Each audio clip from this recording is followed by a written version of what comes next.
Kumusta po kayo? Bago po ang lahat, first things first.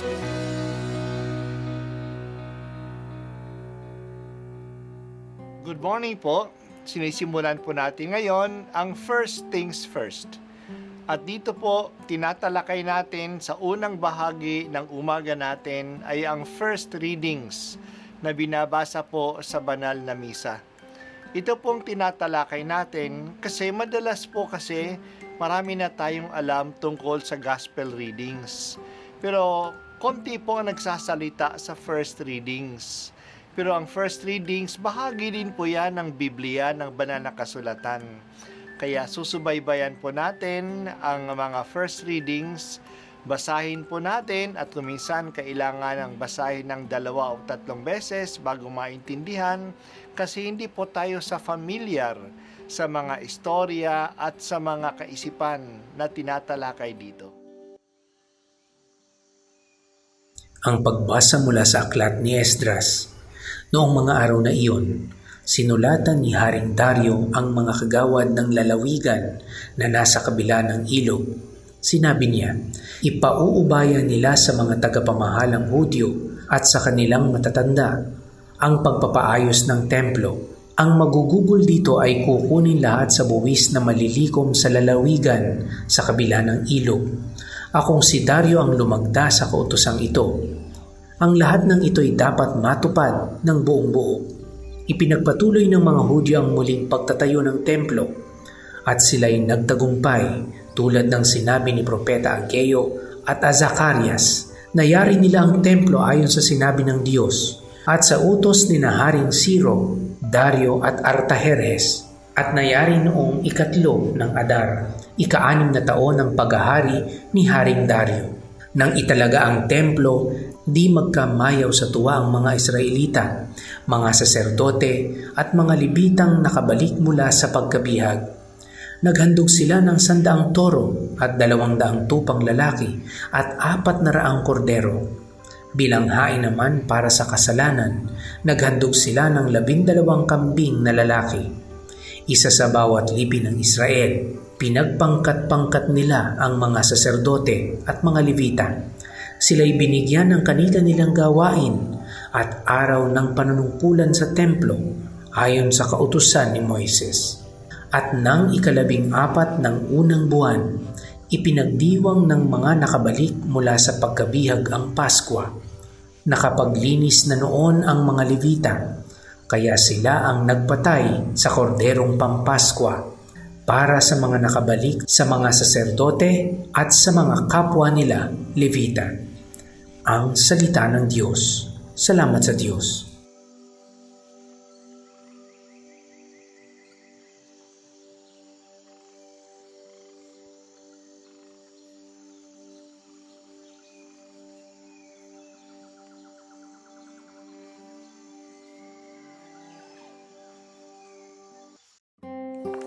Isa sa mga unang utos ni Haring Ciro ay itayo ang Templo sa Jerusalem na sinira ng mga Babylonians.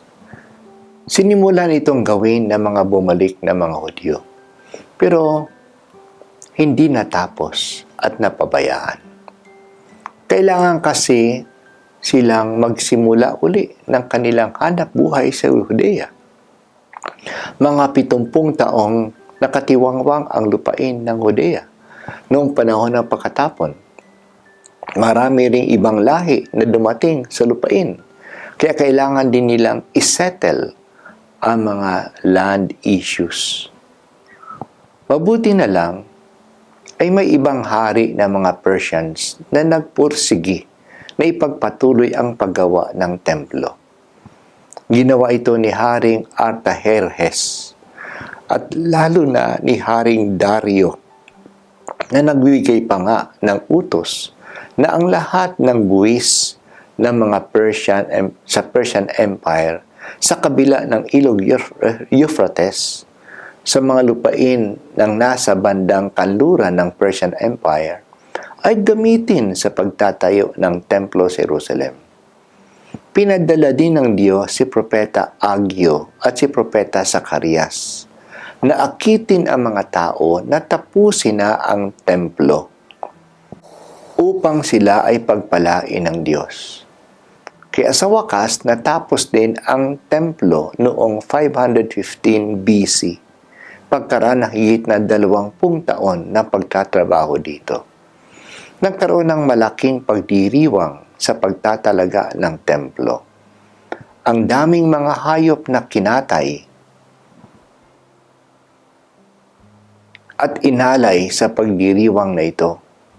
Sa wakas, nakapagdiwang uli sila ng dakilang kapista ng Paskwa sa templo ayon sa batas ni Moises. Malaki ang papel ng mga Levita sa paghahanda at pagdadaos sa mga pagdiriwang na pagsamba. Ang mga Levita ay isang tribu ng Israel na ang kanilang tungkulin ay pangalagaan at maglingkod sa pagsamba sa Israel. Dahil sa tungkulin ito ng kanilang tribu, naging mahalaga ang papel nila sa pagtatayo muli ng templo. Nung ito ay matapos, sila ay inorganize uli ni Esdras sa kanilang mga gawain sa pagsamba sa templo. Sila ang tagapagbantay dito, tagapagkanta, tagapaglinis, tagakatay ng mga hayop na iaalay at marami pang ibang gawain ng maintenance ng temple. Ang mga pari naman na galing din sa mga Levita ay siyang tagapag-alay ng mga hayop na susunugin. Nagkaroon din sila ng isang karagdagang gawain pagbalik nila sa exile. Naging tagapagturo sila ng batas ni Moises na galing sa banal na kasulatan. Kailangan, O Diyos, ang maayos at magandang pagsamba sa iyo. Tulungan mo kaming mapahalagahan at purihin ka namin sa maganda at maayos na bahay dalanginan, ang aming mga simbahan. Ito po ang unang pagbasa at ako po ay si Bishop Broderick Pabilio dito sa First Things First.